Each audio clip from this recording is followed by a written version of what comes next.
Rütli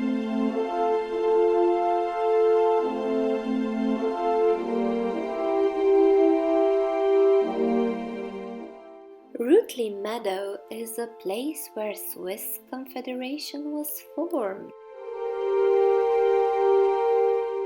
Legend has it the members of three founding cantons, Uri, Schwyz and Unterwalden, gathered at this meadow in 1291 and took an oath of alliance.